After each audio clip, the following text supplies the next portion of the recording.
Right. Clap one on three. 1, 2, 3. What's up, everybody? Welcome to another episode of True Crime and Cocktails. We're so glad that you're here. As always, I am your host, Lauren Ash, and as always, I am joined by my co-hostess with the most S, Christy Oxborrow. How you feeling? I'm great. How are Oh, you? fantastic. I am tired, Mm-hmm. and Mm-hmm. I'm gonna tell everybody why. I mean, I'm Sure. so tired. I've got a Starbucks Oh, in the PM. in the PM, which is a risk because Yeah. espresso this hour is some would say, Express no. I'm thank so you. Thank you very much. I like it. The messaging was clear. The wordplay was to the yeah. point. I'm somehow Fantastic. both like a hyper-sexualized elderly woman and just a fucking dad. Yep. I'm both of those combined. You do have that energy. I You do have do. that energy. I do. I do. Yeah, I went out literally in the evening to get this because I was like, I have a choice. I can drink alcohol and risk a blackout, fall asleep. Oh, sure. Or I can caffeinate myself to try and keep myself awake. Now, I know what you're all thinking. Why are you so tired, Lauren? Well, we had a bit of a debacle this morning. Oh Um, no. yeah, I was in bed and I woke up to the dulcet tones of Sweet Bean yakking, Oh. just going for it. Now, here's the thing. Uh, in the moment, because I was being brought out of a deep sleep, like a Mhm. REM dream state type thing. Yeah. In the moment, for some reason, I thought, let her puke on the bed. I don't know why. It's very unlike me. I would at least just move her to the floor. It's like dealing with the carpet. It's going to be way easier than dealing with sheets. Yeah. But in the moment, I chose poorly. And Mhm. look, it's not going to be super graphic, but trigger warning if you got a puke thing. If you got a puke thing, I If you like got a that. puke thing, trigger Yeah. warning. Skip ahead 20 seconds. Um, it was just liquid, Mm. just bile or whatever. But then as I shifted to try to get up to deal with this, it just poured all over me. Oh, no. It was just one of those like, and now I'm up. Like it wasn't like I think in that moment, I was like, I can deal with this and get back to sleep. And it was like, no, you can't. No, you cannot. And I did not. I was not able to get back to sleep. That was like probably 2 hours before I was supposed to get up. And I was pushing it. I went to bed late with an early wake up and I was like, maybe I can get 6.5, 7 hours. You know what I mean? Like it was one of those Yeah. like you're pushing because I really do kind of need 7.5 to 8 to function, preferably 8 to function well. Respect. Um, and so I was already going in at a deficit. And so then the Right. fact that I got like 2 hours less, so I only got like 4 hours. I don't need to tell anyone else out there who's of a certain age, but as you get of a certain age, it's Mhm. like 4 hours sleep 10, Mm. 15 years ago, no problem. I could suffer through. Now I'm a zombie. Like I fell asleep on the couch earlier, like a grandpa. You've got dad and elderly Blanche energy. I've got Yeah. granddad. You know what I mean? Just Yeah. like our grandfather who used to fall asleep in the lazy boy, sitting up Uh-huh. straight, not even Uh-huh. reclined, with his hands tucked under his fanny and his head down, chin to chest. What an interesting pose. Like what is What's up with that? why the hands? I don't know. I mean, to be honest, I do when I fall asleep, I'm a side sleeper and I do tuck my hands like between my knees, like between my like I go into like a fetal ball. And so I Oh, do like to keep my hands in between my legs. So maybe I inherited that from him. I also want to call myself out for my use of the term fanny. In the moment, I couldn't use any other descriptor for our grandfather's behind. I just couldn't do it. yeah. And The non-North American listeners aren't gonna really love the a usage. fanny. Of course, in North America, it is the butt. We're Yeah. talking about the bum, the butt, Yeah. uh, not the front butt. Um, Thank you. Not south mouth. Not south mouth. Back pole. Back Back pole. pole. Thank you What very does much. that even mean? Well, hard to say. I'm also underslept, so I understand. Hey, yeah. So anyway, long story short, too late. Bean seems fine. She did eat some breakfast. She seems fine. So I don't think it's anything to be alarmed about. She's been drinking, eating. So, I'm just keeping an eye on her, and she hasn't had any since. I think sometimes it's like, that's just weird. It's like us. Sure. Sometimes we just get like an upset tummy a little bit, who knows? It's, Sure. is what it is. Unfortunately, it required so much to deal with in the moment. And Sorry. yeah, and it was like now the mattress cover has to be washed. So it's not only the sheets, but the mattress cover and then also the like big comforter, and it's a Right. king. And so it just fits. I have a giant washing machine for times like this, and it just fits in there. And I'm like, it's not fully getting clean. So I just make sure to put like the stain area under the water. You know what I Oh, mean? And sure. I'm like, well, Yeah. that's enough. I'm That's sure it's fine. Then I fingers have to run crossed. it. Yep. Then I have to like run it 4 times in the dryer because it's so big, just trying to get it Yeah. dry. Anyway, long story short, way too late. We're doing the best we can. We're Yeah. doing the best we can. And yeah. It's also I'm in a real tenuous time right now in this Okay. moment because we're recording this a little earlier than we typically do. It's 6 o'clock my time in the evening. And right now, I remember that there's no sheets on my bed. Right now, I remember that they're in the wash, waiting to go into the dryer. Right now. Yes. But you know when I'm going to forget that? 4 minutes from now. You know when I'm going to remember it? The moment I'm going to bed later. I'm I've writing a been note down to this road. remind you. But send me a reminder, please. Can you be my personal Siri? Of course I can. Ay, Sheets ay, in the ay. wash. Got it. I mean, I don't love this for you. I don't Thank you. love that. I woke up. I mean, I went to bed last night and then laid there because I had caffeine too late Oh, because yeah. Nana. Um, there was one day where I had the fucking sleep of my life. I got to bed, I read till I got the sleepies, and then I fell asleep and I was out. And then I woke up the next day feeling almost refreshed. And I was like, that's wild. And I realized I didn't have caffeine at all that day. And I was like, oh, I'm not willing to do that. It's Yeah. like I often need the caffeine to function anyway. Um it's just so I know what I'm doing to myself. But I set an alarm even though I'm laying awake and I'm like, oh, I'm gonna hate that alarm going off. Well, about 5 minutes before that alarm goes off, I'm deep, deep in a dream. And I don't remember what was said, but I'll throw him under the bus because it was dream him. In my dream, my husband was teasing me about something. Okay. And I don't remember what it was, but we were walking and I was kind of in front of him and he was behind me and we're walking and he kept teasing me. I turned around and I said, "Seriously, stop. This Right. isn't funny. Don't." And then he kept going. And I just went, "Seriously, man, stop." He kept going. And so I turned and I threw a fist at him and I threw it so hard, I woke up throwing that fist. Like Wow, sir. I threw it so hard that I woke myself up like falling out of bed, like throwing my arm. Also, I'm a righty. Why on earth would I try and punch him with my left? Like Well, that made no sense to me. I would never punch with my left. Um, but I don't punch, but like yeah. it just felt it like I've never woken up from a dream being like I was so intense in that dream, I physically woke myself up. I've had that. I've had that before. I've shaken myself awake. There was one time I woke up like with such a start that I was like, ah, and I like came straight up to sitting and turned my head and pulled a muscle in my neck.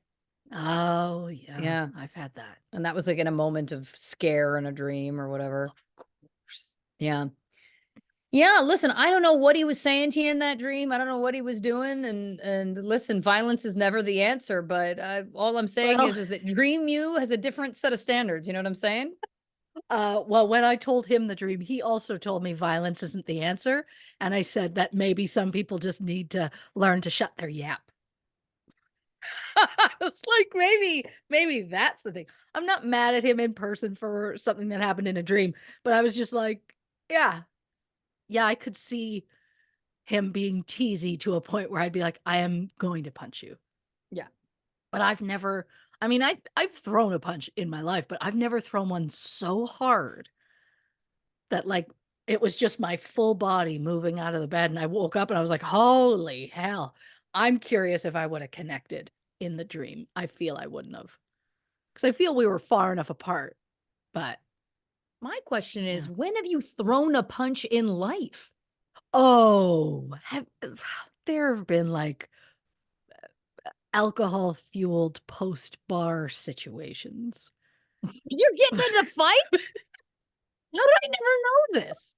Once or twice. Once or twice?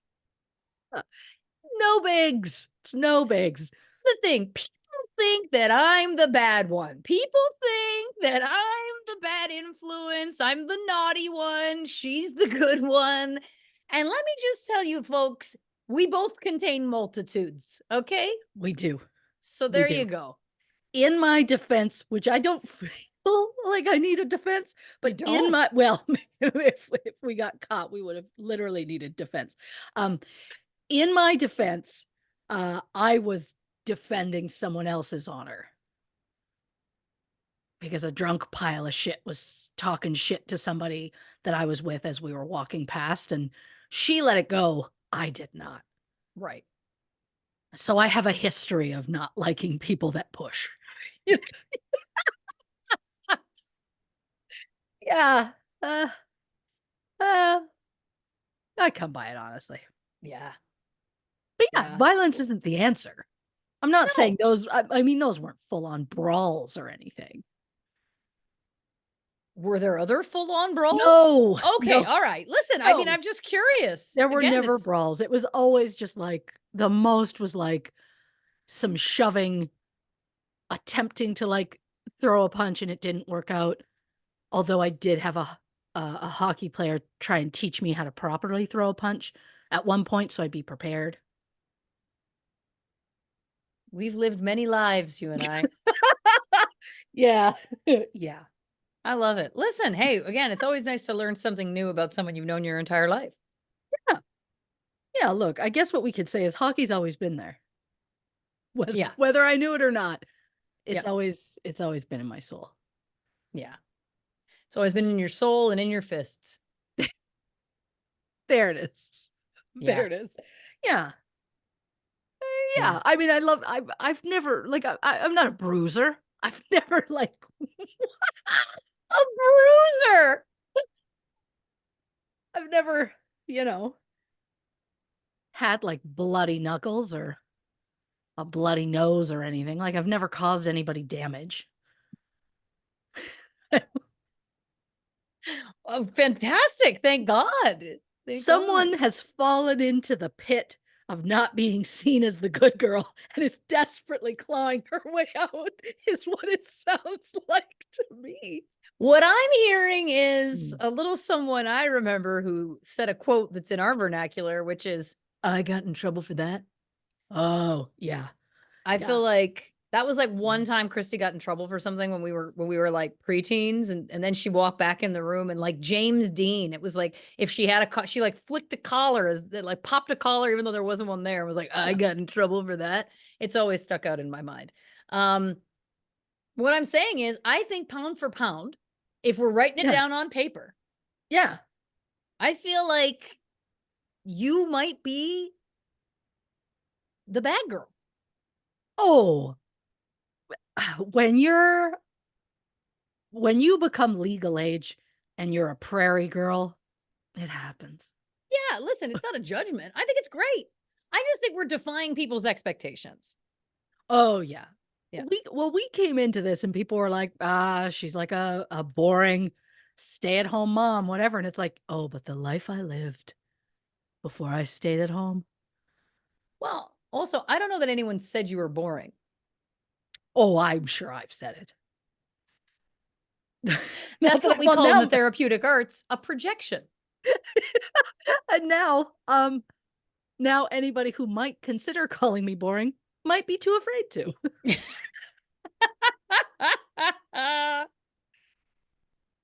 Oh Ah, gosh. Listen, I do think it's nice that we continue to learn about each other at this stage in yeah, our lives. You know, it's a I beautiful think thing. so. Yeah. Yeah. I mean, I can't think of I mean, of course, I couldn't think of this prior, but I couldn't think of anything I can't think nothing stands out that I'm like, "I don't know if she knows that."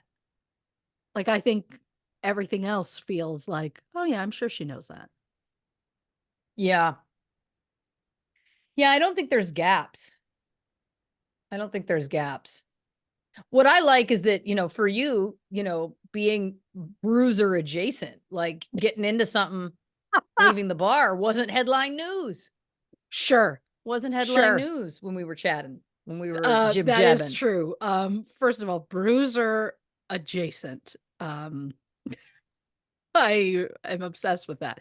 Um, I mean, if we were to have a conversation about, like, a bar night, yeah, it would have been more like, "Did so and so show up? Yes. And if so, what was the situation with him? What happened?" That would have been more the and him being, whoever the apple of my eye was at the time. Apple of my eye. I was going to say flavor of the week, but then I don't think you necessarily are liking this bad girl image. So I backed out. I was never a I I already hear you going, I was gonna say I was never really a flavor of the week because I was never like a once I got a crush, it was there for an Yeah. extended time. There might have become another one that might flitter in and whatever, but usually once it was there, I was pretty I was pretty loyal to that crush. Committed. Yeah, whether he knew or not. They Right. usually didn't. They usually didn't. Oh yeah, no, that most of the Yeah. time they didn't have a clue. Yeah. And then the ones who did have a clue, they probably just used me. So it's fine. Which brings me back to why I might have been bruiser adjacent. Yeah. Yeah. Look, you're from the mean streets. Yeah, just stay tough. Stay hard. Yeah. Yeah. Yeah. The mean streets. I mean, I can't even think of the meanest street I've ever stood on, let alone lived near. Um, but yeah, I mean, eh, again, the prairie people will be like, "Oh yeah, that makes sense." Yeah. Yeah. I just feel like we're cut different. I don't even really know what that means. We're cut from a different cloth. From a different cloth. The Yeah. cloth is made of wheat. I nope. Oh Yeah. gosh, what a gift. What a gift. It's interesting though, it's life is short, but life is long, right? And I Sure. feel like it's like God, I'm turning into a granddad. I'm getting so wistful these days. Oh, that's So wistful only that a it matter of time. Yeah. yeah, because it feels like here we go. It feels like when you're young, you got nothing but time. Like it's like Mm, never ending. yep. It's like you don't age that quickly. Like from the age of like 19 to 30, Sure. 33, 35 depends. The point is like there's a long period of time where it feels like everything feels relatively the same. And Yes. then you wake up and you're over 40 and it Mhm. all changes. It all changed. My Mhm. knees locked the other day. I had to be helped up off the couch. Because if my butt's lower than my knees, not going to happen. Okay. And I've been stretching. Okay. I've Mhm. been squatting. I've been stretching. Like I'm doing my part. But this is the thing.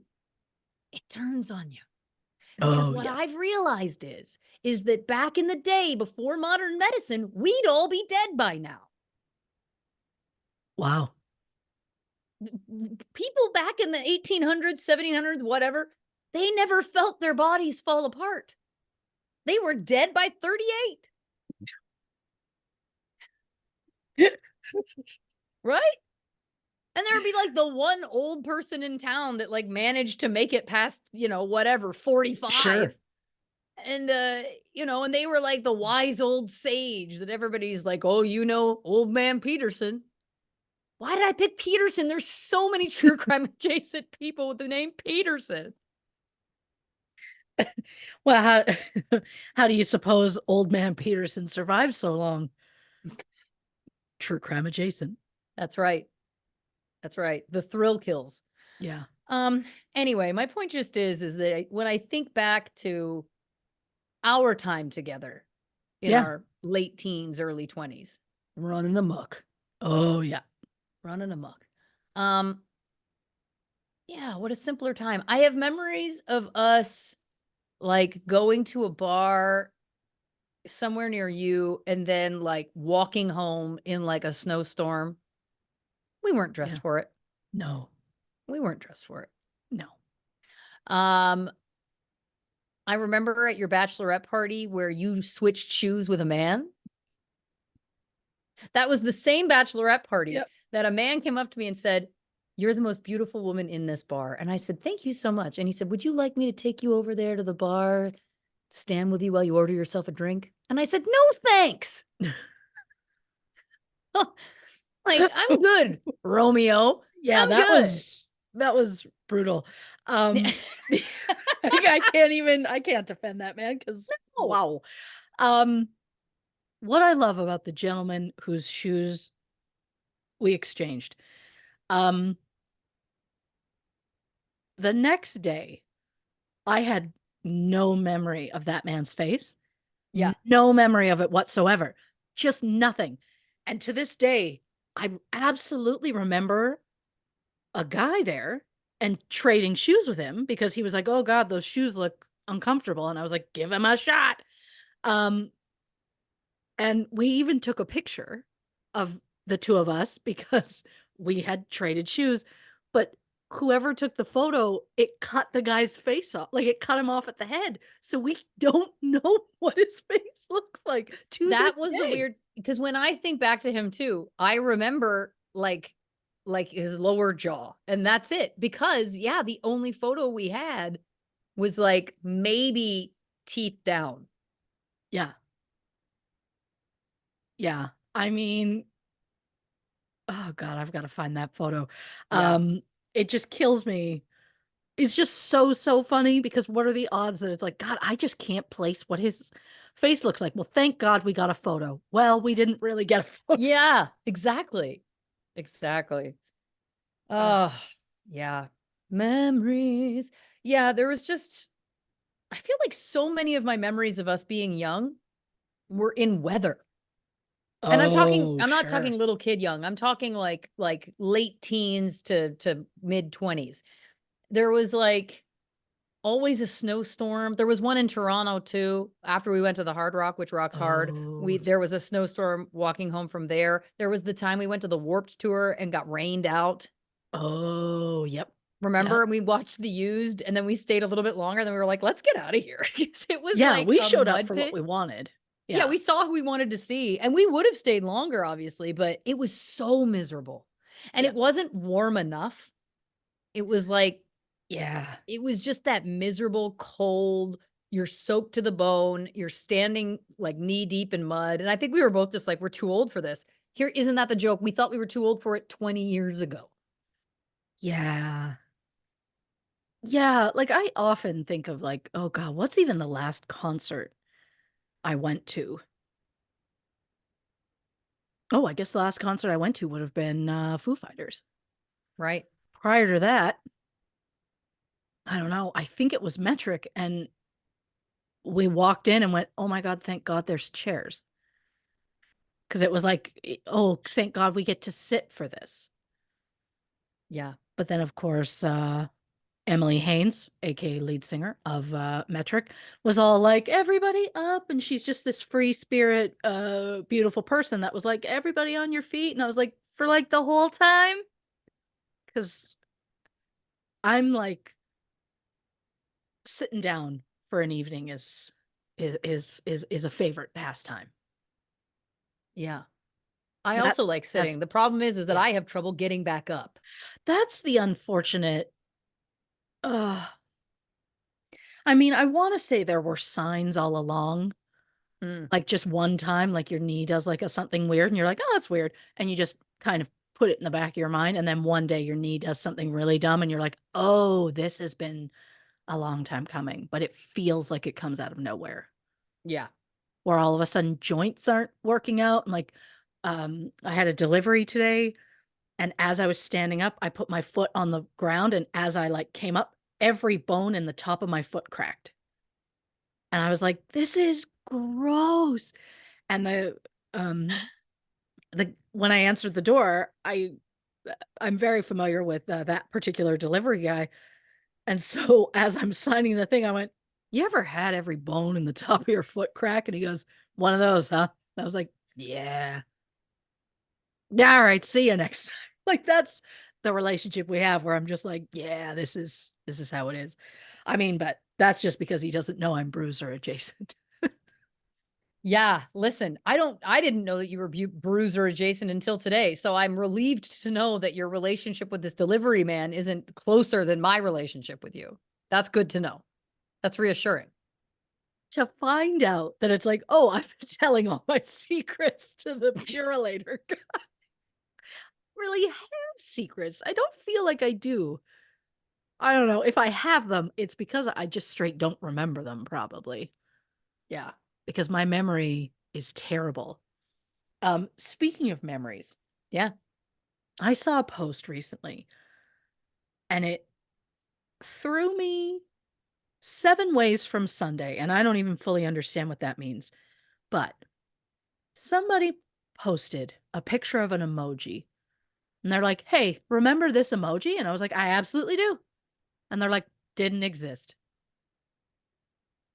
Do you recall an emoji that looked similar to that? Yeah. Nope, didn't exist. There was never a bank robber, according to this person. And I was like, "Wait, but I remember this. Like, I remember the Oh, I bank remember robber, that. right? Is this another Yes. one of those like what's that thing called where it didn't really happen, but we think it happened? Yes. Is it another one of those? Because I saw that and I was just like, wait, but I've absolutely seen that. Because it was like I was today years old when I found out the robber emoji never existed. And I was like, get out. It's the It did. Mandela effect is what it's There it called. is. There it Yeah. is. Because Huh. I swear it did. I really remember that too. That's wild. And as it is, there are so many. How is there not a little robber emoji? Well, I think that's the bigger point here. Like, also, like, what's it going to take for us to start to get like really more specific emojis? Like, Yeah. for example, if you can do a robber, you can make it the Hamburglar, you know? Oh, sure. Sure. I've been waiting years for them to make a little pork chop because I want to put the eggplant in pork chop, but the eggplant has been ruined. Yeah. You know, I was called eggplant long before it was a penis. Yeah. So You were. that's not a surprise to you, that one. No, You that were one there. I was there. I Yeah. was there. That was not it was not a Yeah. surprise. I Well, mean, it's it funny makes that you sense. yeah. It's funny you bring that up though because I just saw a news article, like a news heading on my phone that was like Apple announces that AI will create endless emojis. Apparently, this is like the next thing that it's like it's just going to be constantly cranking out emojis or something. Here's the thing I Why? want to say. Why is it that AI was like they like the technology has obviously been there for a long time, and then it wasn't until the Writers Guild and SAG strikes where we brought up AI that suddenly now it's just like everybody's into AI. Like it's like they were waiting, just like wait until one of the unions brings it up. Like let them open the door for us, and then we're gonna pounce. Like doesn't it feel like every company and every technology in every way and every commercial, it's all talking about AI? Oh, it seems like it's everywhere, even though, I mean, to your point, it was probably like building up along the way, Yeah. but also like sometimes let's just pump the brakes. Like Problem. there's just unnecessary. Like I don't even know if we were recording or not at the time, but last night during a Zoom, we ended up with like an emoji on the screen, and we're like, "How did that happen?" And we couldn't figure it out. And to Yeah, this we were on day, Zoom and Christy did a thumbs up like in real life, and then a thumbs up emoji just appeared like floating around her. And yeah, here's the thing that I find more troubling. We haven't been able to make it happen again. The first time, it's like, "Oh, maybe this is a new function." And since then, we've been trying anything the to two make of them. us sitting here like dingalings, like I don't think we were recording at the time yet, We maybe, weren't. We but weren't. it was just like we did like so many things, and I was like, thumbs up. Okay. Like, I was like, whatever I can, I have no idea how we did it. It Yeah. just showed up and we were like, "What's that?" Oh, yeah, no, I don't need that level of technology. We can do something better with that. That the time and the brains and the energy going into something like that, let's put it on something better for the universe. Yeah, we talked about that before, and I stand by it. It's like, where are the world's greatest brains? Yeah. This, let's get them on some technologies that could be saving people. Um, I'll also just point out that maybe that was the AI communicating with us. You know what I mean? Maybe it was like, oops, it was delighting in our conversation and then tried to get involved and then realized it outed itself. Like, oh, I shouldn't have done that. Now they know I was listening. And Well, to that I say, after having rewatched The Terminator recently, I'll remind you that the War of the Machines starts in 2029, which is only 5 years away. And I'll be honest, in that movie theater when we were watching it, there was like a whoa, and then this kind of collective like, oh, because it was that moment where we all went, 5 years. It does feel like this could escalate. Not to be a Debbie Downer, but just saying. sure. Sure. Oh, we went to see the movie 2012 in theaters, which came out in like 2009-ish or something. And while I was enjoying it because I love a disaster movie, You too. um, I then hit a point of, oh my God, this is terrifying. And I constantly was turning to my, I believe then fiance, and was going like, but this isn't real, right? Like it can't happen like this, right? Like I was panicked. I was like, I'm like, this is gonna happen in 2012. I mean, it didn't, but I was like, oh, okay, they have a point. Like, oh, yeah, I was beside myself. So the idea that technology can get from where it is now to Terminator level in that many years, like 4 years, 5 years. Yeah, I could see it. Oh yeah. I'm Yeah. never leaving the house again. Wow. One day, it all starts innocently with a random thumbs up showing up. The next thing Mm, you know, you're sending your son, excuse me, a son sending his father back on time. Back. I really fucked this joke up. you're doing great. It all starts with a random floating thumb emoji, and then the next thing you know, you're sending your father back in time to impregnate your mother. There it is. Nailed it. You landed that one. And during the Olympics. Yeah. Um, I just, and while I'm fully on this theory, Yeah. that maybe it was AI and they were like enjoying it. I think if AI was enjoying what our conversation, I think we would have saw the thumbs up earlier and more often. Oh yeah. Yeah. Absolutely. Yeah. Well, listen, what you drinking over there? I'm doing a Pepsi slush because I didn't have time to go all the way to 7-Eleven.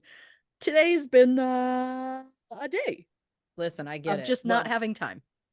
Well, look, let's get into the case. I mean, we already know I'm sucking back this Oat milk vanilla latte. That's my go-to order over there. And let me tell you, I feel awake, I feel alive, and I'm ready to Hey, dive in. true crime and caffeine. True crime and caffeinated. This week we're talking the case of Linda Chen. Now, this is not a case I know anything about, which is always a joy for me because our gal here gives us everything we need to know. So let me get everyone up to speed with me right now.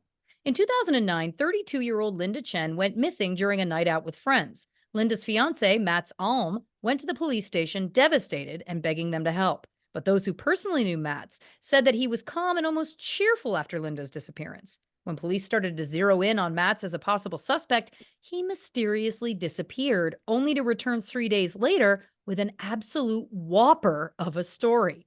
So, where did Matz go? What happened to Linda? And was Matz somehow responsible? Christy Oxborrow investigates Sweden's most famous cold case. Have I ever put anything after investigates? Nope. Was Have I? you ever used the term whopper? Nope. Have I ever used the term bruiser until today? A lot of Really, firsts. really opened up that vocab.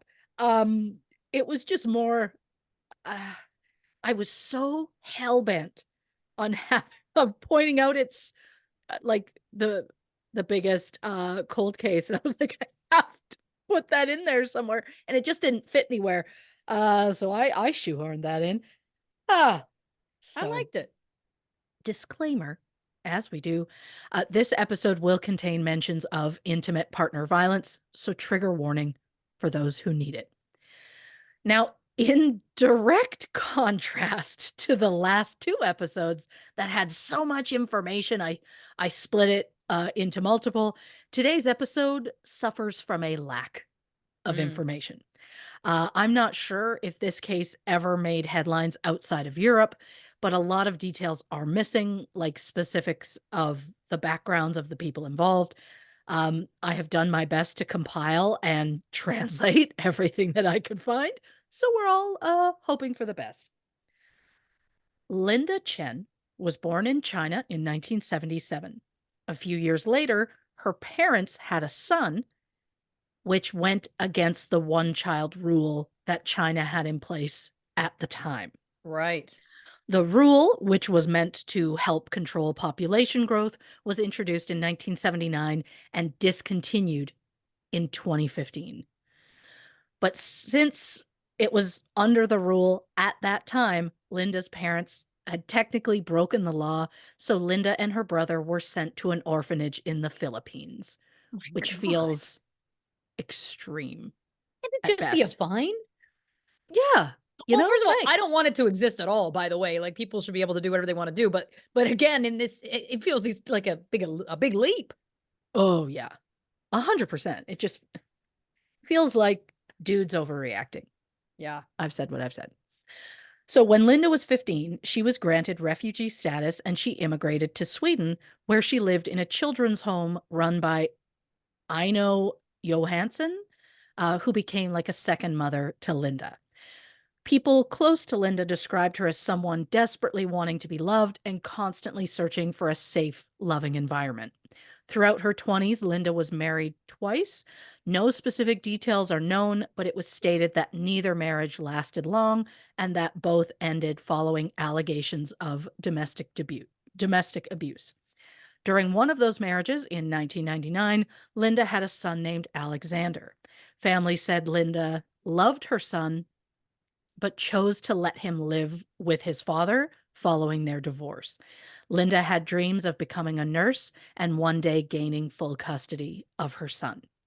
In 2008, Linda was 31 and living in Falun, Sweden, where she worked at a restaurant called China Thai. She started online dating where she met 33-year-old Mats Alm in March 2008. Mats was born in 1975 in Sweden. Before meeting Linda, Mats met a Peruvian woman online and he traveled to South America to meet her. Mats proposed pretty much immediately. And since he didn't have money for a wedding, he stole about 10 grand from a local cafe where he worked. Wow. Yeah. The couple eventually did get married and were together for about a year, but Matt's theft combined with his financial strain, because he had just crippling debts, it caused a lot of problems between them. In the end, Matt's left his wife for another woman. Oh, Unfortunately, there was no time frame given online, because again, this case is very sparse on details. But so I don't know if he left his wife when he met Linda or if he met somebody else and then right. they broke up and he eventually met Linda. I don't know. But at the time he met Linda, Matz was studying to be a language teacher. So Linda and Matz hit it off immediately. Like, we're talking on their first date, they started talking about marriage. Matz moved in with Linda pretty much right away, and the couple became engaged within the first 2 months. The wedding was set for 15 months later on August 8th, 2009. And not only did they get engaged early on, they also immediately set up life insurance policies listing each other as the sole beneficiaries. Oh boy. Linda's policy was worth 1,020,000 Swedish kronar, which is equivalent to like 95,000 US dollars. Linda also set up an inheritance for her son, telling Matz that her son would get the money when he turned 18 because she didn't trust what her ex husband would do with the money if he were to receive it now. So Linda was the breadwinner of the relationship. Matz was living off his student loan at the time. It is unknown how much Linda knew about Matt's financial situation, but friends and family said overall Linda seemed happy. The family and friends, however, did not like Matt's. They found him to be controlling. Hmm. A week before their wedding, most of the planning had been done. The ceremony was going to be held at a church about 4 miles away from where they lived. They'd booked a separate venue for the reception. Some places have said it was a restaurant, others said it was just a cabin. It could be an issue with translation, but we're just calling it a venue. But Linda and Matt's planned to make some of the food for the reception themselves. The rest of the food, including the cake, was going to be purchased from a local grocery store. Also, to help with finances of the wedding, because Linda was the one paying for the full wedding herself, Linda and Matt's were going to do their own floral arrangements. Um, but by this point, we're talking a week before the wedding, they'd already taken their wedding photos. And Matt's had already started wearing his wedding ring, which I find interesting, Yeah. but okay. So Saturday, August 1st, Linda worked from 11 a.m. to 4 p.m. She arrives home at 4:10. She changes into a white shirt and white leggings, and her and Matt's drive to a store called City Gross to buy some steaks because Matt's parents are coming for dinner the following day. Matt's and Linda are seen on surveillance cameras leaving the store at 4:38 p.m. They're smiling, they're walking arm in arm. I mean, from the best we can tell, they seem relatively happy. According to Matt's, they dropped the stakes off at home and headed out for a 2.5 hour drive. He said they stopped at a cafe for some food and checked in at the church where they were getting married. They were going to check in with the venue that was holding their reception, but it was closed at the time. The couple drove to check out a few sightseeing locations to determine whether Linda would take her family there when they arrived over the next few days. They got home around 8. They had a late dinner of spring rolls, which Linda made. She then washed her hair, redid her makeup, and told Matts she was heading out with some friends. She wouldn't tell him who she was going to go with, and she also wouldn't tell him where she was going. Matt said that Linda left the apartment around 9 p.m. She was wearing the same white shirt and white leggings that she had on earlier in the evening. But this time, he said she was wearing heels, or specifically, she put on her wedding shoes to go out, which I'm like, a week before the wedding? That feels dicey. What if she traded them with a what if she traded them with a man at the bar? It could happen. It because I can say it, it does happen. So yes, according to Matt's, Linda washed her hair and redid her makeup before going out in the same outfit. Linda's friends and family said that never would have happened. If she was going to go out, she absolutely would have probably dressed nicer than she was. And if nothing else, she would have put on another outfit. She never would have gone out in that same outfit. Right. But once Linda leaves the apartment, she never returns. Matt calls and texts her several times between 1:09 and 8:13 a.m. At 9:01 a.m., he calls the police station to report Linda missing. Matt is told that Linda's a young woman out on the town and she's likely sleeping it off at a friend's house. Matt calls the police again at 10:44 but is told to wait and call back later. And look, I get it. Not every single person reported missing is actually missing. Some do return quickly of their own volition.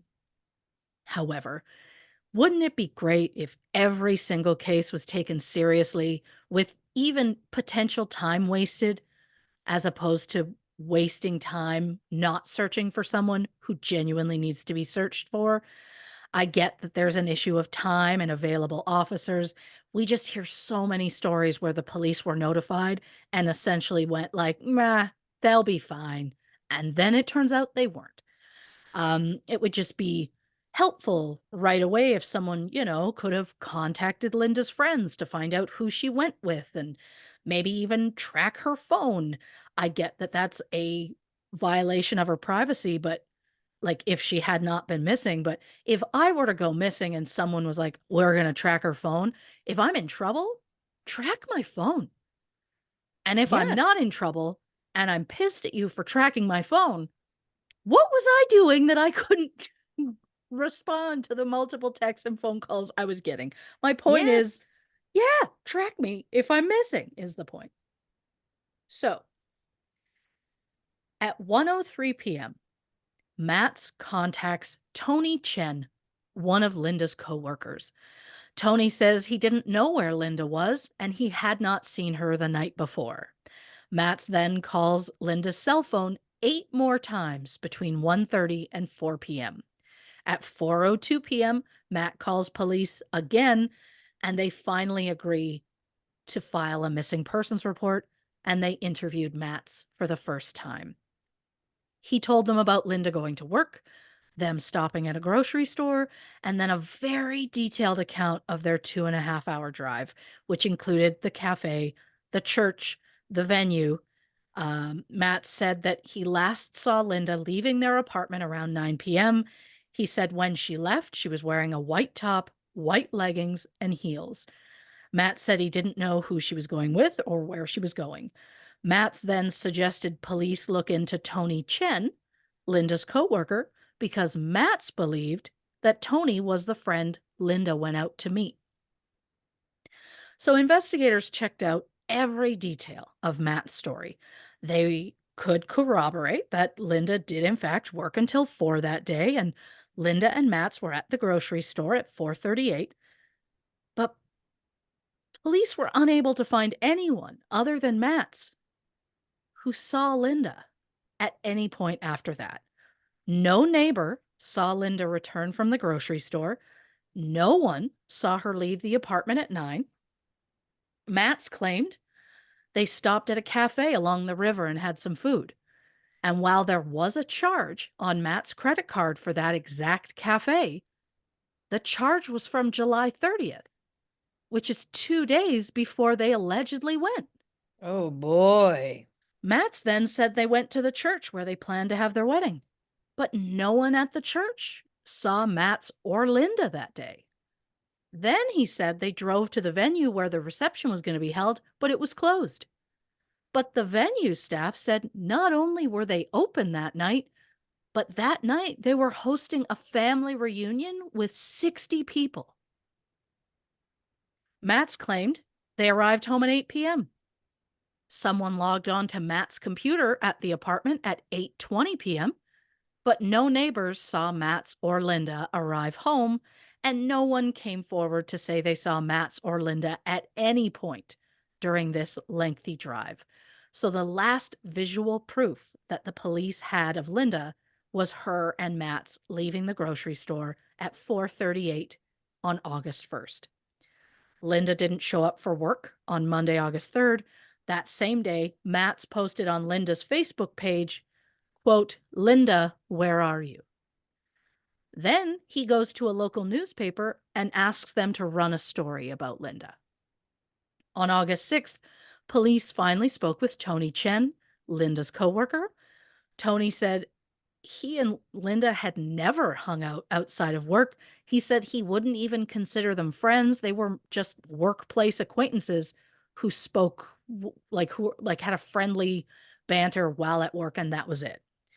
The following day, police spoke to the father of Linda's son, but he had a solid alibi for the night that Linda went missing. On August 7th, Linda's relatives arrived in Falun. Anyone um, in this situation, your fiance goes missing, her family arrives in town. What are you going to do in that situation as that guy?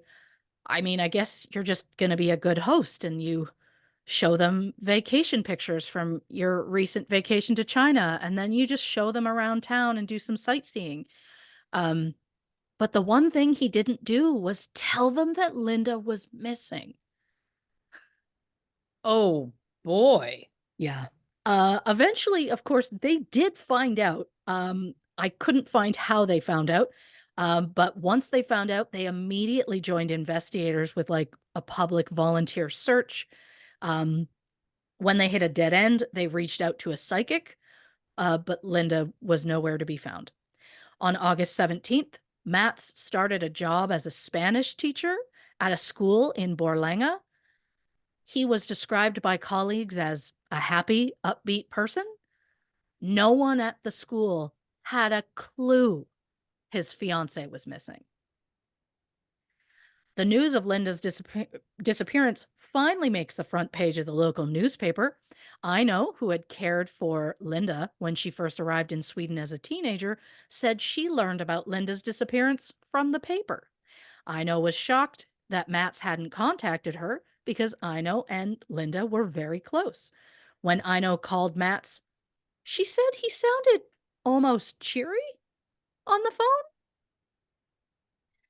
And then somehow the topic of conversation turned into how long you had to wait before you could declare a missing person dead. Ino said, well, like that could take 10 years. And Mats allegedly said he couldn't wait that long. Oh boy. On September 2nd, Mats appeared on a TV3 crime program called Efterlyst.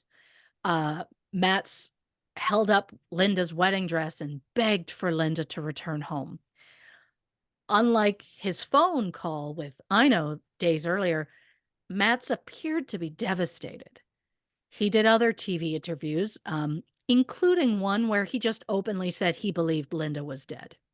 Jesus. Shockingly, the interviewer agreed with him and then just so casually said, well, I mean, women are typically killed by their partner.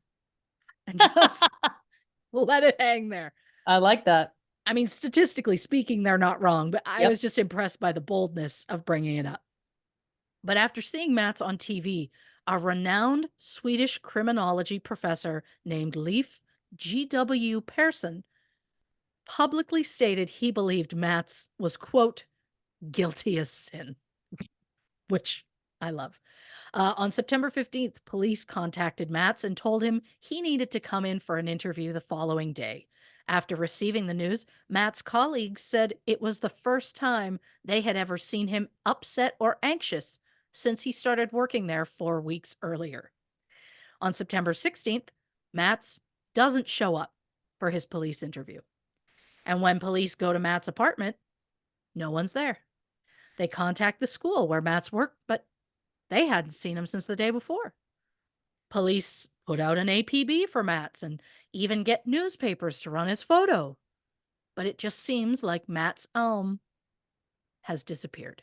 Oh my God. 2 days later, on September 18th, a man, where did that accent come from? A man, Jesus, a man named Lars Goffen calls emergency response to request help after a strange man arrived at his cabin, which is about 20 miles northwest of Falun, where Linda and Matt's lived. Lars said the man, who was not wearing a shirt or shoes, had singed hair and appeared to have burns on his body. The man appeared to be in a state of shock, so Lars gave the man a blanket and a glass of water, which the man just like poured over his body. When paramedics arrived, the man identified himself as Matt's elm and said he found Linda Chen's body. Uh-huh. He gave police directions where they located female remains hidden beneath some leaves and branches. Since the body was so badly decomposed that they couldn't immediately identify the victim, um, even though she was wearing the exact outfit that Linda was last seen wearing, and a broken necklace belonging to Linda was found like right beside the body. But they had to officially wait, and they did an autopsy to confirm the remains did in fact belong to Linda Chen. She was just 32 at the time of her death. She was described as kind and positive with a love of fashion and karaoke. The medical examiner believes that Linda died sometime between August 1st and August 9th. There was no sign of external violence to the body, but it was so badly decomposed that a cause of death could not be determined. So, how did Matz, who was mysteriously missing for days, manage to find Linda's body hidden in the woods 20 miles from their home? Well, here's your whopper. I According can't wait. according to Matz, he was kidnapped. Here we go. After agreeing to an interview with police, Matz says he left work at 5 p.m. and bought a pizza at a local restaurant. He said he went home and watched TV, where there was a knock at the door at 8:30 p.m. He checked the peephole and he saw a man who he believed was Tony Chen, Linda's coworker, which is wild when they never hung out outside of work. So why would he assume that's who that was? Why would he be like, "Oh, of course he's over. It's Tony." No, that's stop. Anyhow, I'm getting ahead of myself. So he looks through the peephole. He's like, "Oh, hey, that's Tony Chen." He opens the door. There were two Chinese men, neither of which was Tony Chen. Um, they forced their way inside. One had a knife. The other handed Matz two white pills and told him if he took the pills, they'd take him to see Linda. Matt said he woke up the next day at 7 p.m. in the trunk of a car. He banged on the trunk, and the two men from the night before opened it.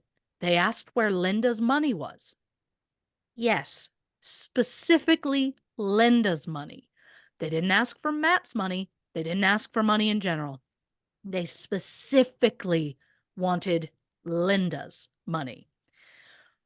When Matt's told the men he didn't know anything about any money, the men gave him two more pills and some water before closing the trunk. Matz wakes the next morning at 9:30 a.m. to find himself still in the trunk. He screamed until the two men opened the trunk. He told them he was hungry and he needed a bathroom. So they fed him beef chop suey and some old fried shrimp and gave him a cup to pee in. Again, they asked about Linda's money. And when Matt said he didn't know, well, they gave him two more pills and closed the trunk. Matz woke up hours later at 2 p.m., still in the trunk. He screamed to let the guys know he needed the bathroom. So they let him out of the trunk, where essentially he claims they let him just squat and shit by the car. Okay. Okay. He said it was parked in the woods. That was the best he could tell. Matz was then forced back in the trunk and given more pills. He woke the next day at 12:30 p.m. and screamed that he needed water. The men opened the trunk, gave him more pills and a bottle of water because these kidnappers, heart of gold. And then they closed the trunk. Matt woke hours later at 4:30 p.m., but this time he was lying on the ground in the woods. He said he realized his clothes were on fire, and when he turned to the side, he saw Linda's body. He said he knew it was Linda because she was wearing the same outfit that he had last seen her in. Matt said he panicked, took his shirt off, and ran to the nearest road looking for help. When no vehicles were around, Matz ran to the nearest cabin and banged on the door. The homeowner called emergency services, and when they arrived, Matz was lying on the ground crying and muttering nonsense. When police examined the area where Linda was found, they discovered some burned wood and burned fabric, as well as a pair of shoes that belonged to Matz. There was no evidence that Linda was killed in the woods, so police believe she was killed somewhere else and then probably placed in the woods. Matz was taken to a hospital where he was treated for superficial burns and some injuries to his wrists. A blood test showed that Matz had absolutely no sign of any drug in his system. He was sent to a psychiatric emergency department and discharged the following afternoon. And I know this is graphic and I know we'll get into it later, but it's just suddenly hit me. So let's say he was in this trunk and they let him get out to take a poo. Yep, we're back to talking about poo on this show as always. Yep. Did they have leaves, toilet paper, anything? Did he wash his hands? Did whatever? Because if not, wouldn't the doctors who treated him have noticed that it's like, oh, there were feces everywhere? Or did he literally had a once in a lifetime shit that just came out so clean, no paper was needed? The double taper. We've been chasing it for years, folks. Yeah, it just feels, I mean, the whole thing's just feels insane, but like that small detail feels like that could be a gotcha. Yeah. Oh, yeah. But do I want to be the lawyer that's arguing whether or not he had shit on him? No. But still. So, I mean, I don't think any of us actually believe that this man was abducted. It sounds completely ridiculous. I mean, but also he claims he was drugged for days, but there were no sign of any drugs in his system.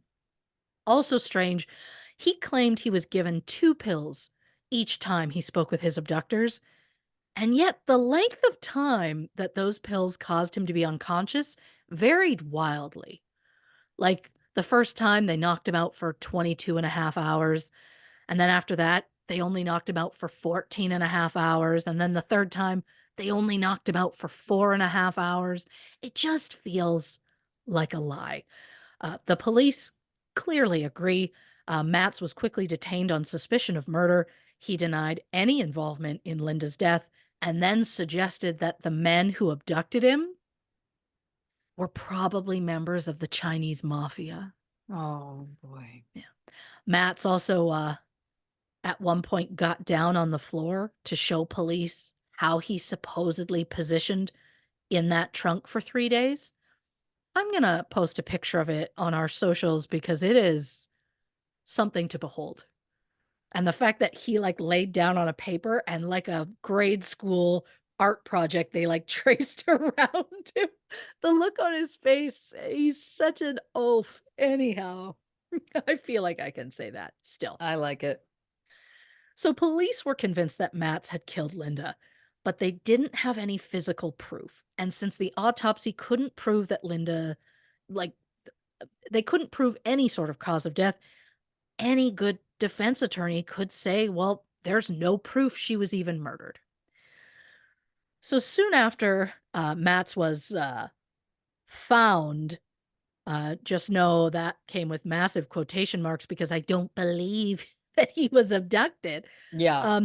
But after he reappeared, we'll say, his parents contacted the police to say they found a laptop bag in an outbuilding on their property outside Wolness, which is 75 miles northeast of Falun.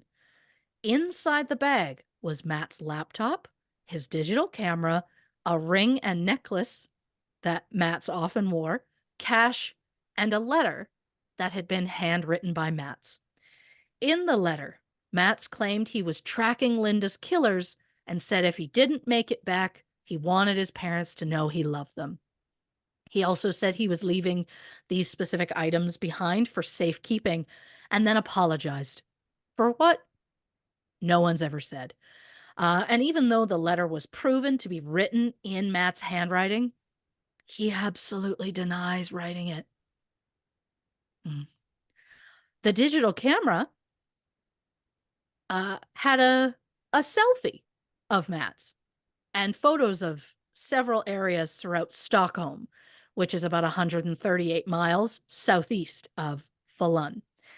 The photos all appeared to have been taken September 16th, the first day that Matt's claims to have been locked in a trunk by his abductors. So, how could Matt's be out sightseeing and taking photos when he was supposedly being held captive? Well, according to Matt's, he didn't take any of those photos, not even the selfie. He said the man in the photo was clearly a doppelganger that his captors hired to try and discredit him. Oh, Mats, this is okay. All right. Just when you're like, how big of a boob is this guy? Yeah. And then you're like, wow, shit, even bigger, huh? Yeah. Yeah, yeah. So his proof that that was absolutely not him in the photo, even though the photo looks exactly like him. The man in the photo is wearing a toque or beanie or wool hat. Matt's claimed he's never owned such a hat. And everyone kind of went, ah, shit. Well, you got us. Yeah. But we're supposed to believe that these two men allegedly came looking for Linda's money, didn't get it from her, so they killed her immediately. And then they went after Matt's. And when Matt's didn't tell them where the money was, they drugged him multiple times over the course of several days, even though no drugs were found in his system. The abductors then dumped Matt's in the woods next to Linda's body, lit Matt's on fire, and then to discredit him and make the abduction story seem like a lie, which is hard to do, the men hired a doppelganger to take a selfie, then stored the camera in a building on Matt's parents' property. What a long game, too. Like, Yeah. I don't know how easy it is to just quote find a doppelganger, but I feel like that would need some lead time. Yeah. Yeah. I mean, I'll say it. No doppelgangers ever come forward. So, yeah. It just also like, I mean, it's just, uh, it's such bullshit. I just don't understand how anyone was like, I guess maybe. I'm like, no, Yeah. no. And I guess, I mean, there's just no proof. But to me, it's like you kept saying you were drugged and there's nothing in your system. Wouldn't that be proof that you were, at least that part was a lie? I don't know. Yeah. Um, but my thing is like, why would the men go to this much trouble for money that didn't seem to exist? Because no money has ever been magically found since Linda died. Like, it's not Hmm. like she was stockpiling money somewhere. Right. So I don't know what money they were looking for. Why would they kill Linda but let Matt survive? And when it comes to Matt's alleged abduction, my biggest question, besides does he really expect anyone to believe this bullshit story, how did he know the exact time? Every time he said, I woke up at this time, and it was always exact. Was he wearing a watch when he was found? That's a question I have. Yep. Same. I wrote that down. Yeah, That was literally one of the things I wrote right, down. I was like, where's the watch? right. Yeah. Is there some other way he was able to tell time? I mean, the photos on Matt's digital camera were taken on September 16th. And the selfie, which he claims was not him, was specifically taken at 7 p.m. exactly, which is weird because at exactly 7 p.m., that's the time Matt's claimed he woke up the first time. Hmm. which is a weird coincidence. And the exact time he woke up on the morning of September 17th, someone was using his laptop logged into the Wi-Fi at the Stockholm Library. And of course, just because it's Matt's laptop doesn't mean it was Matt's himself. I mean, according to him, he was being held captive. It couldn't have possibly been him. But isn't it weird that whoever was using his laptop in that moment did a search on Linda's disappearance and then did a search for a friend of Matt's from high school and one of Matt's former students and Matt's ex-wife? God. The person, who apparently wasn't Matt's, also searched various routes to leave the country and then used the name Andrew Johnson to log into several gambling sites.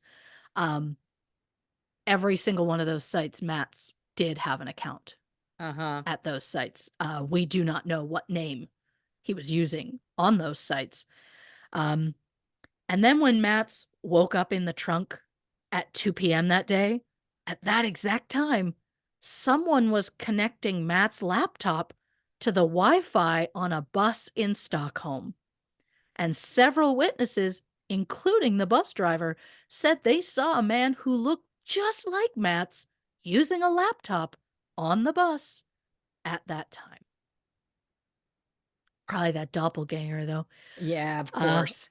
when Matt's wakes at 12:30 on September 18th, a man matching his description is seen by several witnesses in a town 170 miles northwest of Stockholm. So either this doppelganger is really making the rounds, including leaving Matt's belongings at his parents' house, or Matt's was absolutely lying about that abduction. Yeah. So if he's possibly lying about being abducted, is he also possibly lying about being involved with Linda's death? And while statistically speaking, women are often killed by their current or former partner, what motive would Matts have to harm Linda? Well, for most of their relationship, Matts was living off his student loans, so Linda was the only source of income for the two of them. He moved into Linda's apartment, she paid all the bills, including starting to pay back his student loans.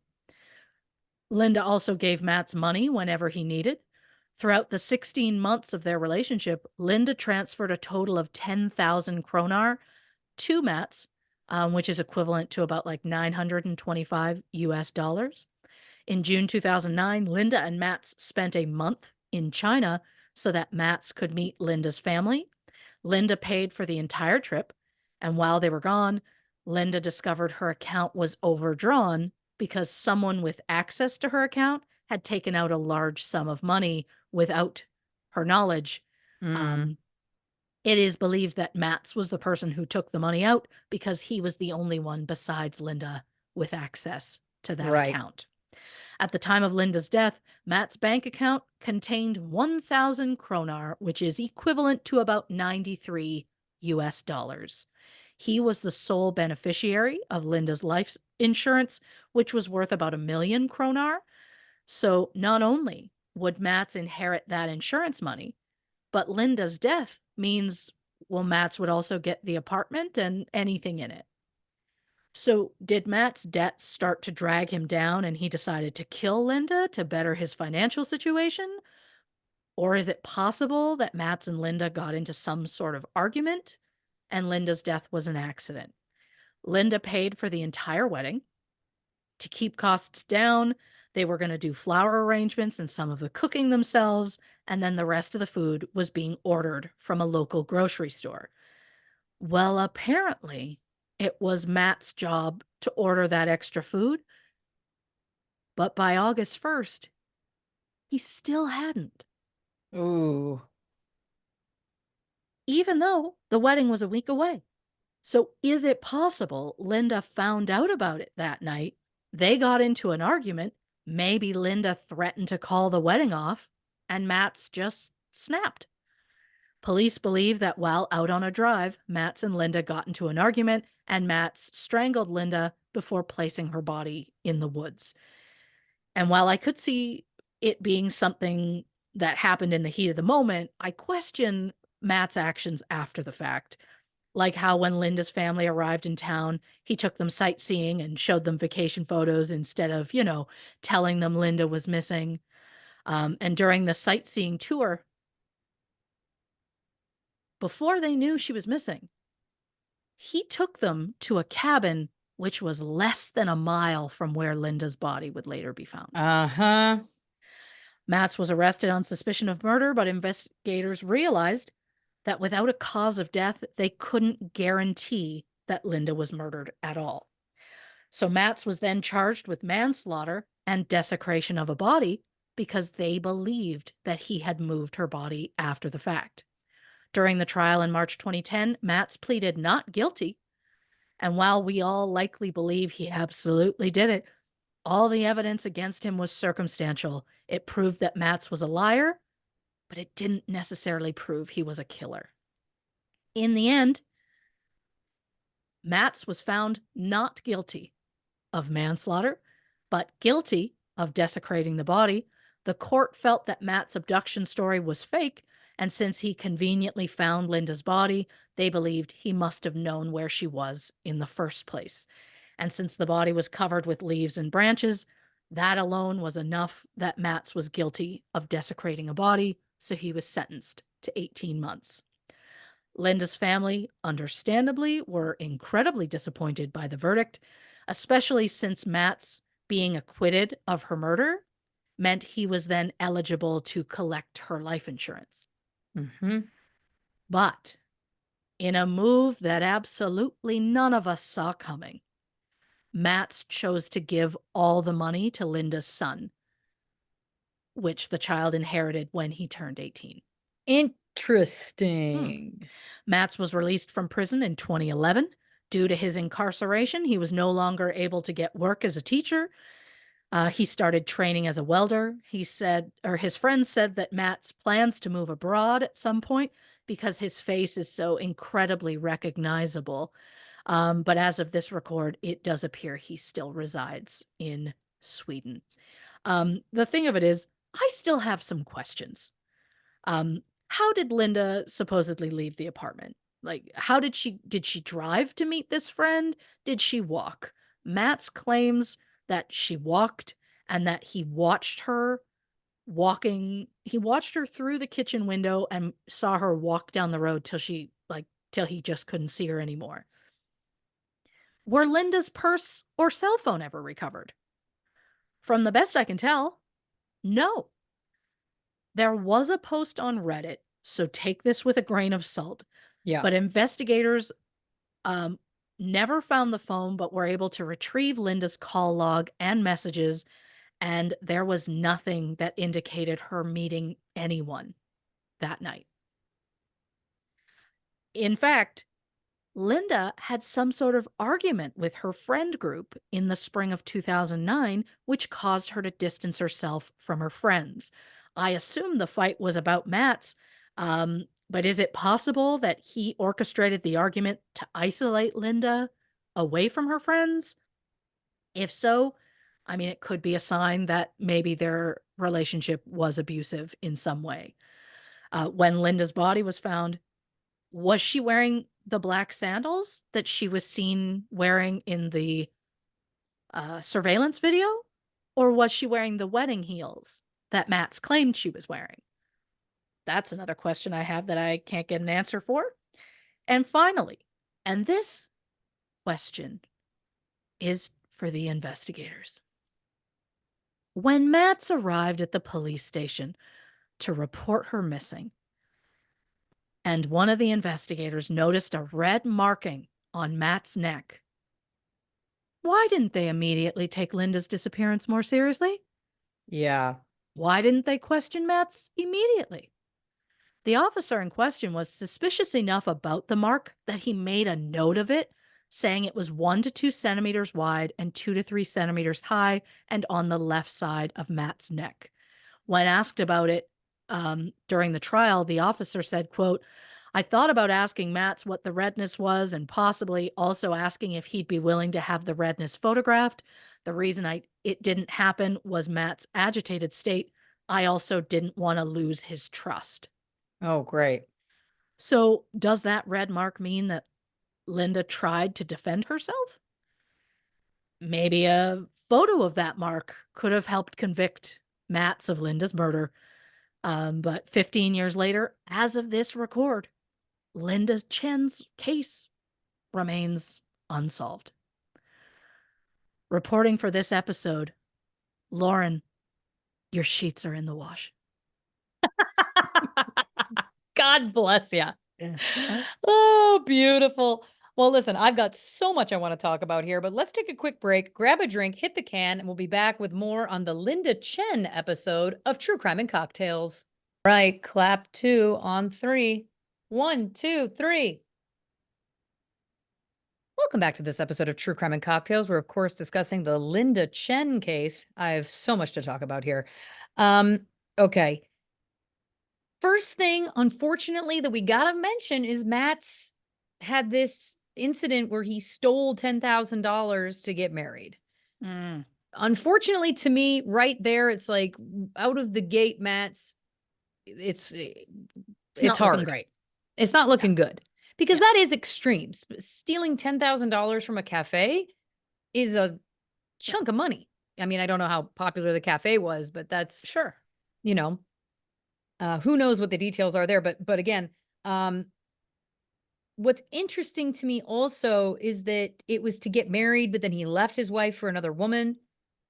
That's a lot of chaos. You know what I mean? And then we Yeah. knowing that he and Linda got engaged so quickly, Yeah. it just again, I'm always just trying to build a profile. So it's like this is just an interesting pattern to have engaged in. It Right. does feel to me like one of the big things I think it's safe to say is there is a theme of money. There is a theme of him not having a lot of money. Again, Yeah. we know he stole to get money to get married that time. So what's interesting to me is this is another situation where he's about to get married, clearly doesn't have the money. And perhaps I'm pretty sure it's safe to say that's probably why he didn't buy the food he was supposed to. If we know that at the time of the death, he only had around $93 American in his account, Right. that's, I'm going to say safely, that's not enough to probably buy whatever food it was he was supposed to be buying. And it's interesting that he went a very dramatic route the last time. He's supposed to get married and he robs a place he's working for 10 grand to get married. Yeah. Now he's in this position again. It just feels like, you know, speculating, obviously.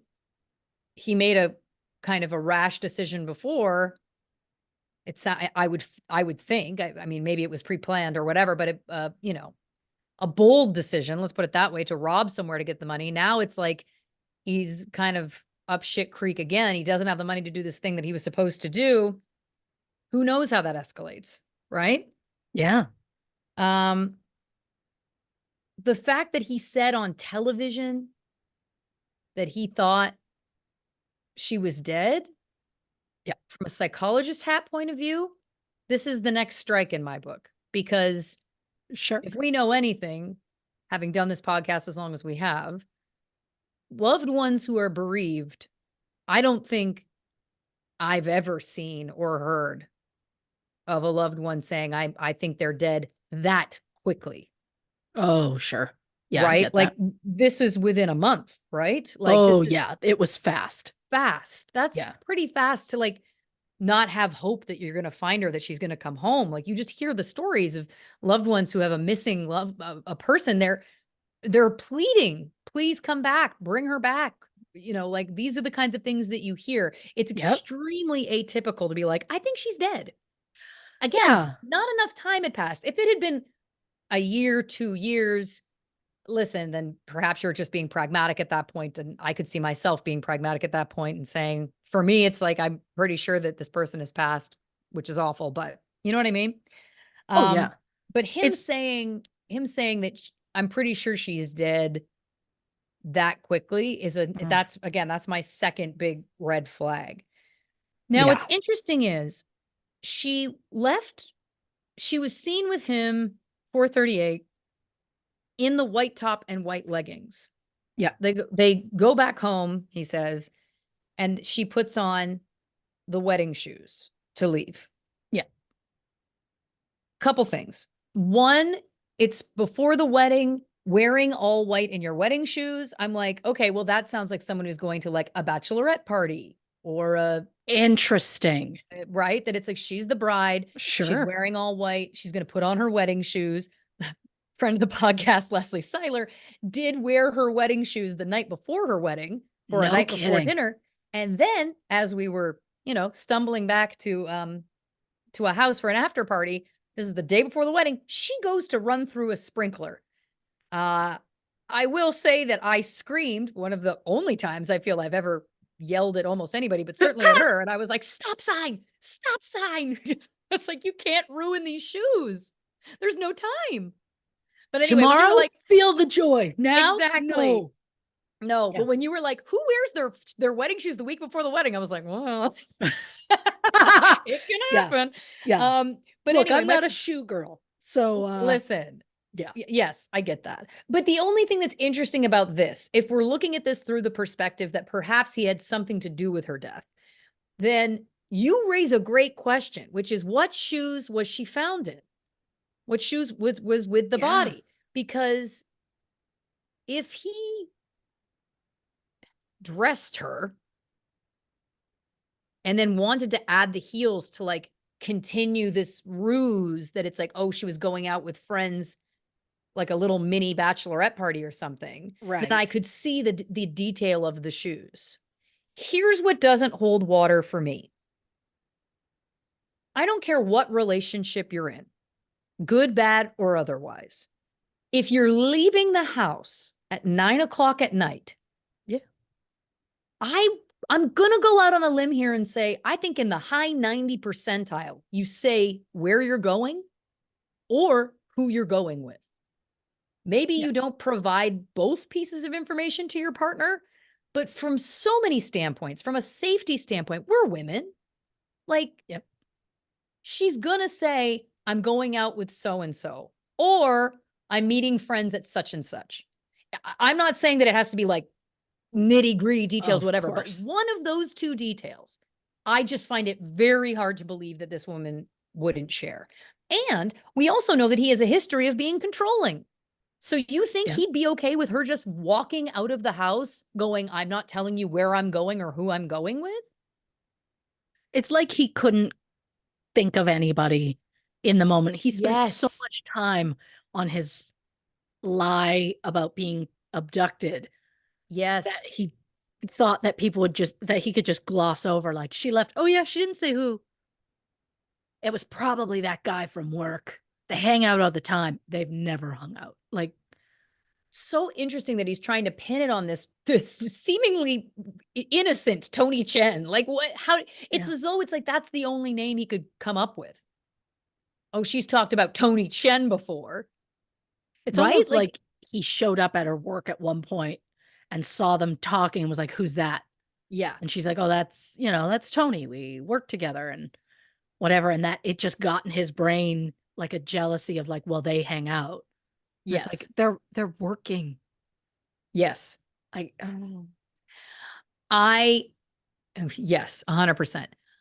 Following up on this thought, and you brought it up towards the end, that they you from what you can tell, they never recovered the phone, but they did recover her phone records. And they said yes, they couldn't find any indication that she was meeting up with anybody that night. I'm correct. sorry. Okay, this is 2009, right? Yep. Going back in my mind, we were all on text in 2009. Oh yeah. We everybody. I now listen, I wasn't in Sweden, so if you're Swedish and it was different there, Hmm. please feel free to let us know. But to me, it feels implausible that there would be absolutely no sign that she was meeting up with someone. If Yeah. nothing else, a text message with a time, with a place. Here's the other thing. Were there any phone calls in the log to any girlfriends? Even if it Oh, wasn't a text situation, what's the phone calls? If there's none of that and there's no texts or emails with a plan, I don't buy it. I don't buy it. There's no way. Because again, are we to believe then that she saw people in person and made plans in person verbally and then they never followed up on them or they followed up only in person? It's Yeah. just so unlikely. It's so unlikely that there isn't some shred of proof that she had these plans. And then, of course, when we know the detail that she'd had this falling out with her girlfriends seemingly because of Matt's, it's Mm. like, well, this is all feeling more and more like it's not the case. Yeah. As soon as you had said early on, I realize I'm jumping around, but my brain is thinking of different things in a nonlinear fashion. As soon as you said they were on security camera, arm in arm at 4:38, Yeah. I was like, he did that deliberately So that they'd look happy. so that they'd look happy, Oh, so you're laughing thinking and this arm in was arm. pre-planned. I'm going down a road. I don't know. I don't know. You're But going let's down a just road and you don't know where it's I don't turning, know but where yeah. I'm going. But Yeah. let's build a little theory here together. Yeah. Things that lead to me to potentially think that. Yep. He knows he's on camera. And Yeah. he knows that he needs to be on camera at some point to try and prove this story. Right. We know that in September, again, I'm bouncing around, go with me. We don't know if it was him. His laptop was on Wi-Fi at a library that logged into online gambling accounts. Yep. Now, what happens when someone gets desperate for money? Sometimes they turn to gambling. How does it work Sure. out? Not always well. I'd say for the Yeah. most part, probably not great. My question is this. There was only around $93 American equivalent in his bank account at the time. Was he in debt on these gambling sites? Was he in Oh, severe credit card debt? Was he he in debt was. to? He was. He Great. was in debt to it for sure. There was a big student loan and credit card debts. So, motive. We've already got motive that Yeah. he's in this amount of debt that she may not know about. And the Yeah. time is ticking because eventually she's going to figure out that he's not going to be able to buy that food. Then she's going to find out. I mean, we also know at this point that he, it seems, drained her account at Yeah. one point, took all of her money. So all we've got brewing here is an out of control situation that he needs something to get out of. That's the most motive in the world. We've seen it a million times, unfortunately, in cases like this, right? Yeah. So if that's the case, if he's like, I need to get out of this, he makes sure that they're on camera together at 4:38. Then the specific of like, we went on a 2.5 hour drive. Well, also, like, we went to the grocery store, bought these steaks, took them back home, then went on this 2.5 hour drive where we stopped in at these places. The fact that none of the places could corroborate seeing them to me is also a smoking gun of some kind, because it's like, well, if nobody saw him, then if a tree falls in the forest, right? Like, did it Yeah. happen? Um, but to me, it's like in his mind, he's buying himself time. I need a chunk of time to do what I got to do, right? Yeah. Again, I'm completely speculating here, but because then again, then she gets home, she showers, redoes her makeup, puts on the same clothes she was wearing. The only reason why I could wrap my head around that is if she was doing something cute where it was like, I'm the bride to be, I'm wearing all white. And then she was like, oh, I want to put on my all white outfit again. So that to me, I'm Sure. like, I can wrap my head around. But then it's like, he's calling the police consistently. Great. That's what anybody would do. Sure. But it also just feels like the conversation that we know he had about like, how long does it take a missing person to be declared dead? He started a new job. Everybody thought he was jolly. I'm also going to say, look, I know he was desperate for money. So I get that Yeah. people may have to do things that they don't want to do. But this woman, your fiance, is recently missing and you're just starting up a new job. That's incredibly taxing on the psyche. Incredibly. And Sure. I don't know what his parents' financial situation is, but it's interesting to me again that it's like, who would want to? It's one thing to even work. It's another thing to start a new job. True. The fact that he didn't tell his parents that she was missing and then hosted them like everything was okay. None of these signs are pointing to this man had nothing to do with this. Oh, I yeah. It think doesn't look great for him. no. I think there's a world in which, like you laid out, perhaps it was like he revealed his situation about the food or money or whatever. They get into an argument, it escalates. He, does something in the heat of the moment. Okay. I also do think there's a world in which it was premeditated. Because again, it's like there's so many hints here that it feels like, you know, it feels like it's a possibility. Now, when you get into this kidnapping story, I'm having shades of Sherry Papini versus American Nightmare. Of course, the two famous kidnapping stories currently in true crime Sure. documentary world. Um, of course, that it's so wild to watch the two of them next to each other, like one where it was like somebody was legitimately, of course, faking a kidnapping, and one where someone wasn't. But if we've learned anything from those stories, it's that the first thing I wrote down was exactly what you said. Was he wearing a watch? Because there's no other way that he would have these exact times. And the other thing I would offer, if he was allegedly being drugged by some powerful sedative Sure. to the point that he's waking up and within a few minutes he's being given more drugs and passing back out, I'd love to know any sort of statistics about like, what are the chances your memory is going to be that sharp that you're going to have remembered exact times? Because I'm going to go out on a limb here and tell you something. Uh, I think it's unlikely. I Oh, yeah. don't buy that this person's like waking up in a trunk, and then unless he had an Apple Watch, what year did those come out? Or he had some Indiglo situation where he could see it in the dark. How else is he seeing the time? I mean, Or great his phone. question. And if he had his phone with him, then why wasn't he calling for help? Like, you know what I'm saying? Like there's some real kind of inconsistencies with this.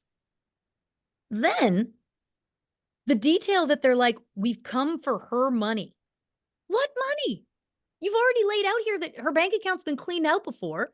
Wasn't she also a waitress at the time who was Yeah. financially supporting her fiance? There's Yeah. no money. She's essentially, she was like an orphan. She wasn't orphaned, but she grew up in an orphanage. She was a Yeah. refugee that was taken to Sweden. Like, I don't know where, like, it's not like she has this family money. It's not like she has, a gold mine that she's sitting on here. So that doesn't make any sense to me either. And then I got to go through a couple logistics here. All right. So let's say what he's saying is true. He's been kidnapped and he's been put in this trunk where he's existing for multiple days. What are the kidnappers doing that whole time? Hanging? Where are they going to the bathroom? What are they getting to eat? What kind of supplies do they have there? What do they gain by spending 2 days, 3 days, whatever it is, in the middle of the woods with this guy in the trunk drugged? How does Mm. that get them any closer to their goal? If their goal is getting her money somehow, don't you need him awake? And if your Yeah. goal is to try and get him to do what you want, then wouldn't you try to like physically, I don't know, intimidate him? How Sure. is keeping him drugged getting you any closer to this alleged goal? And then the It's next not. piece, and this is going to sound crass, and you know I don't mean it to. He says the last time he wakes up and he's in eyes view of Linda's body and his clothes are on fire. Yes. If this is true, why would they not burn her body? What do they gain by leaving the body somewhere where it can be found? At this point, no one had found it. Correct. So if they set him on fire, why on earth wouldn't they set her body on fire?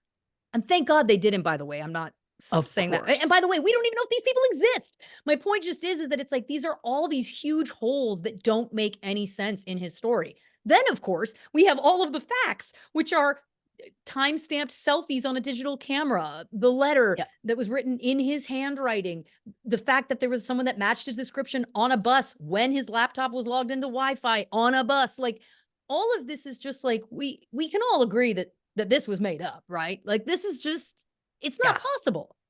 Oh, it's insane to Yeah. even try and like so much of what he said, like the fact that he was like, well, it's easy to prove that selfie wasn't me. I don't own that hat. And it's like, uh-huh. But like the face is exactly the same. And I understand that in a world, two people can have very, very similar faces. Keira Knightley, Natalie Portman. Sometimes, Sure. like, like you can have similar faces, but they have a mole in the exact same spot on their, like, Matt's and this man, whatever his name's supposed to be. Um, and so it's just what an idiot. My thing, to your point, like, so what money are they looking for? And Are we supposed to believe they, like, drugged her, woke her up, asked for the money, drugged her, woke her up, and then when she finally wouldn't give, they killed her, and then they went after Matt, supposedly? But why leave him alive? The only reason you leave the body is so that she can be found and declared dead so that somebody can cash in on her insurance money. Um, but for me, another thing about this whole abduction, why'd you have to get racial with it? Like, his whole thing was like, it Yeah. was 2 Chinese men. I think they were part of the Chinese mafia. What did they feed me? Obviously, Chinese food. It was Yeah. like, "Okay, Yeah. okay, um, these men don't exist." And then to also be like, "Oh, I actually thought it was Tony."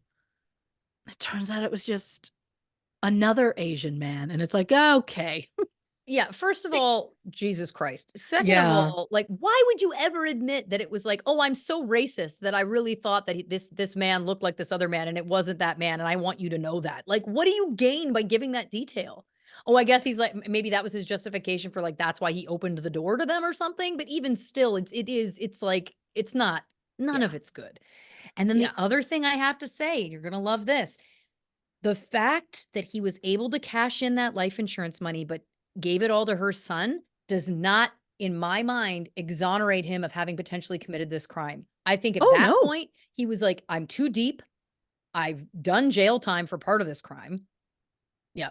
There's not a world in which I can keep this money where I won't look insanely guilty. Oh, yeah. It has to be that was saving face, right? Oh, I it don't, I has to mean, be. I don't know that I believe that it was altruistic, but I also don't believe like yeah, I just can't believe that it wasn't to cover his own ass because again, think about the news stories. At this point, he's all over the news. Everyone in Europe, anyway, it sounds like would Yeah. have recognized him, etc. You have to give that money away. You can't keep it because then everybody would just start speculating again that it was like, well, clearly he got what he wanted, which was this money. Now that's the real joke to me here. Ultimately, is regardless of what happened, what the truth is, etc. It's interesting that this man has this pattern of of trying to get money, not having money, desperately doing whatever to get money again. Like it's just very interesting. It's interesting when you look at cycles in a life, right? Like that it wasn't Sure. like when he was younger he had this issue and then he got himself out of it. It's like this thing keeps happening. And then even Mm. now when this poor woman lost her life, you don't get that money either. You give it away. Which I again, I'm like, of course he had to. I don't think he really had a choice. Otherwise, he'd look, so guilty. But I guess my Yeah. point is, it's just metaphorically, it's very interesting. If he did commit this murder, Yeah. that in the end of the day, it's like, was it worth it? I mean, it's of course never worth it. Obviously, that goes without Sure. saying. But I'm speaking to this person. It's like, was it worth it for you to end a life to get the money and then you don't get the money anyway? Yeah, in the end, you get no money, No money, and now jail time, you had to change jobs right? because and you wanna leave the country because so many people recognize your face. Yeah. So, Googling how to leave the country is also we got a obvious red flag there. yeah. And I just have to say, one of those things, of course, we all know we've done this long enough. Unless there's some sort of proof that he was actually physically in that library, it could have been anybody with his laptop there. Any good Sure. lawyer in a court of law will argue that. But Sure. then by that stretch, I'd say any good lawyer on the other side would be able to argue that just because you don't own a beanie or a toque and then you were photographed in one doesn't mean it wasn't you. Like it's the same thing, right? So it's Yeah. like there's absolutely I don't own that hat, so it can't be me. Obviously, these people hired a doppelganger. I mean, I want to Oh remind my you the god. timeline here. She disappeared August 1st, and then he disappeared what, September 16th, 15th? 16th, yeah. So what, in 6 weeks, these people were able to somehow find a local doppelganger down to the point that he had a mole and or I guess drew one on. They memorized this guy's face. Like, how deep does this thing go? And Yeah. are these people targeting a refugee woman and her student loan debt boyfriend? Like, is this what the mafia are these the gigs the mafia is signing up for? I'm gonna go out on Yeah. a limb here and say they got bigger gigs to bigger fish to fry. They're not going after like a couple grand. Yeah. Oh, and like, how much would they have to pay that doppelganger to Right. take the photos and possibly get on a bus and, you know, Google his ex-wife? Last point, last Yes. theory. Now we're Yeah. throwing everything at the wall here. I can't wait. The only way that would make sense, what I was just describing. Okay, so these guys are in the mafia and they're coming after you. Why would they possibly? The only thing Sure. that that could be, or the only way that would make sense, is if he had gotten it, or one of them had gotten into trouble with the mafia. The only way that comes to mind is, was he involved in some sort of gambling? Was he doing in-person gambling? Did he get into debt to people that he shouldn't have gotten into debt with? Because then there's a world in which they do kidnap her. Then there's a world in which he has Sure. a motive to not tell his parents or anyone that she's been taken because he's trying to come up with the money to get her back. Now, unfortunately, he wasn't trying to do that at the time and wasn't actively looking for her, it appeared. So that falls apart a little bit. But in Sure. terms of like concocting a story, it feels like A, it would have been smarter to Yeah. say I ran into some problems with the wrong people and this is what happened. And B, it's the only way to me that any piece of his story could be true. But again, to me, at the end of the day, the bottom line is that he would still be at the helm of it because it would have been him falling in with some dangerous people and then not being able to pay them back or whatever. Yeah. I mean, I could absolutely see him having like debts to a mafia of some sort. And then they come for him, but he doesn't want people to know. So he's like, well, they wanted Linda's money, Right. not mine, because we all know I don't have money. They wanted Linda's money. So, but Right. I'm also like, I just don't believe they would go to the lengths they would go to. I believe if they were going to kill Linda and try and make it look like he did it so he'd go to prison, that I could see, but having a doppelganger take a selfie like that, I don't know what they thought, especially when he happened to get taken the night before he was supposed to Talk have to the his police. interview with the police. Very important part that I forgot. Thank you. Yes, that was another red flag for me. He conveniently goes missing the night before he's supposed to meet with the police. Yeah. I mean, I think the real tragedy in this case is that we'll never know, right? Unfortunately, it's like it will remain cold forever. The fact that he did time for desecrating the body, but obviously didn't do time for the murder is interesting and ultimately, again, still sad because it feels like it's not really full justice for her or her loved ones.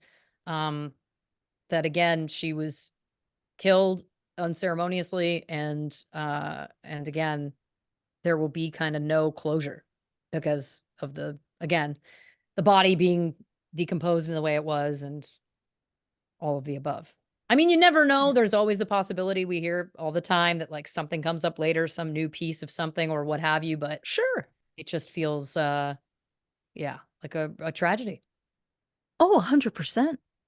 It feels like he absolutely got away with it. And yes, he did some time in prison, but for murder, I don't believe that. That No. was nearly enough. So if he was involved with her murder, then I'm glad he's uncomfortable living in a place where everyone knows his face. Yeah, I agree. I agree. Well, Yeah. listen, Christy Oxborrow, fantastic work as always. What a ride. What a wild story. Again, a whopper of a story. Thank you. I didn't want to give away specifically that it was an abduction Of course. because I was like, no, I need to leave her. Oh yeah. I need to get it somewhere else. Tantalize, as it were. And Well, that's you where Whopper succeeded. came in. Kudos. Kudos on that. And Yeah. we thank you, dear listeners, for joining us on this wild ride. If you haven't already, give us a follow on the socials on Instagram, Facebook, and YouTube at True Crime and Cocktails, on Twitter at Not Detectives. Of course, if you'd like some bonus content, go over to patreon.com/, True Crime and Cocktails to learn more about our subscription-based service over there. And the only place for official True Crime and Cocktails merch is, of course, truecrewmerch.com. So check that out as well if you're interested. Christy, do you want to tell the people about next week's episode? On the next True Crime and Cocktails, the narco Satanist cult. A cult I've never heard of. My. Cannot wait for that. That's, of course, our June patrons poll pick. One of the things we offer on Patreon is the ability to vote in a poll on one of the episodes we cover here on the main feed a month. So, again, check that out if you're interested. Christy, do you want to say goodnight to the people? Good night, Lawrence sheets, which I really hope are in the dryer by now. They aren't.